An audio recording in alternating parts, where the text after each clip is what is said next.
Versailles wasn't built in a day.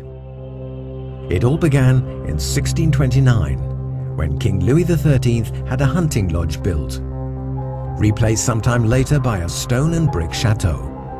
King Louis XIV inherited this small chateau. In 1666, the sovereign embarked on major building work. Over 50 years, he continued to extend and transform what became Europe's largest chateau, the Palace of Versailles.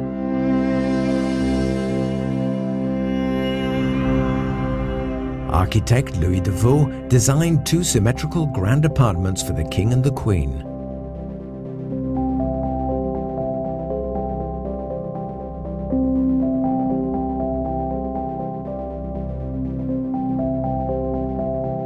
Louis XIV moved his government and court to Versailles. After a new program of works, Jules Hardouin Mansart replaced the terrace overlooking the grounds by the Hall of Mirrors, which became the court's main ceremonial reception room.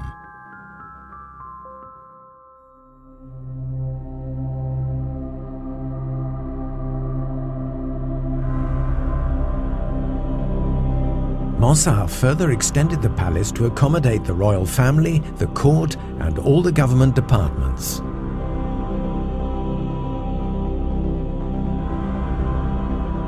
With the servants, the kitchen, and stable staff, close to 10,000 people were bustling about the palace. At the end of his reign, Louis XIV moved his bedchamber to the center of the palace.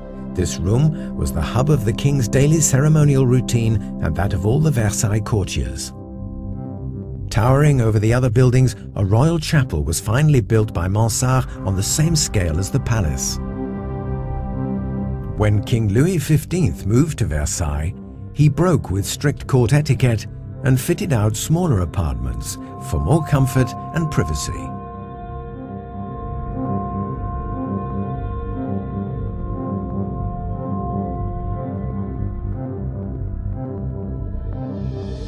At the end of his reign, Louis XV built what the palace was missing, a real opera house.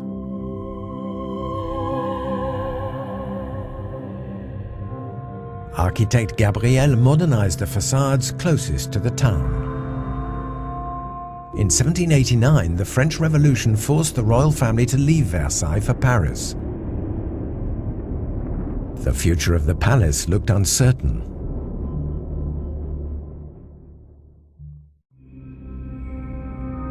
With the revolution, the royal railings, a symbol of absolutism, were destroyed. The king left Versailles for good.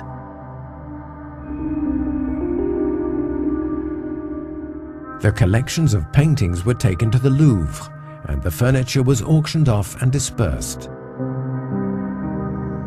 But in the end, the palace was preserved.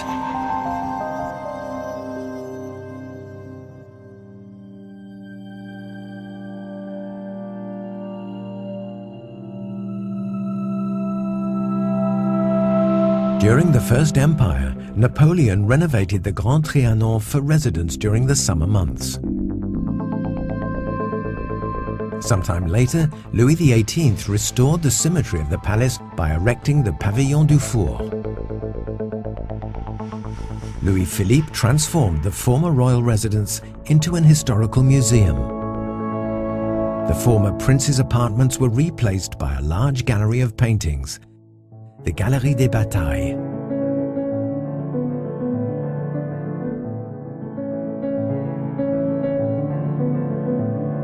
The fledgling French Republic took possession of Versailles and renovated the Salle du Congrès to accommodate the National Assembly and the Senate.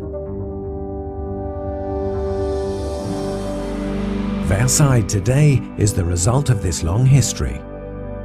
A former royal palace with prestigious collections, an historical museum, a republican palace. It's also a living place which hosts festivals and shows, dazzling as it did under Louis XIV, visitors from all over the world.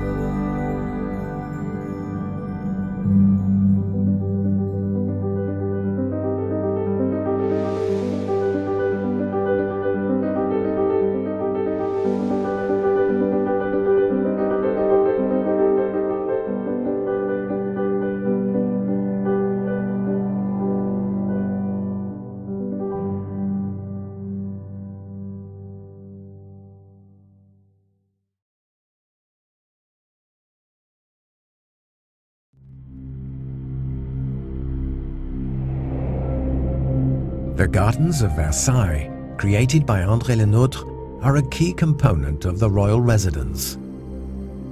They surround the chateau on 3 sides. In the 1660s, the east-west axis became the Grande Perspective. The gardens surrounding the palace were made up of parterres enhanced by fountains. They are extended by paths opening onto copses with surprising lawns and water features.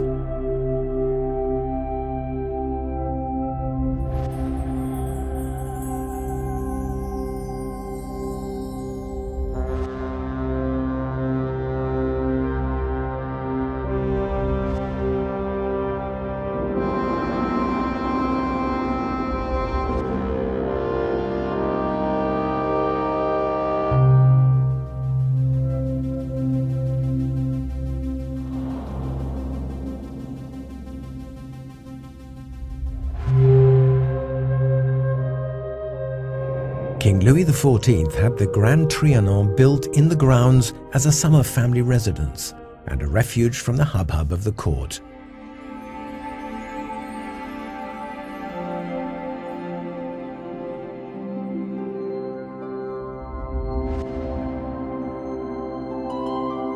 King Louis XV fitted out the Petit Trianon for Madame de Pompadour, and Louis XVI gave it to his young wife, Marie Antoinette.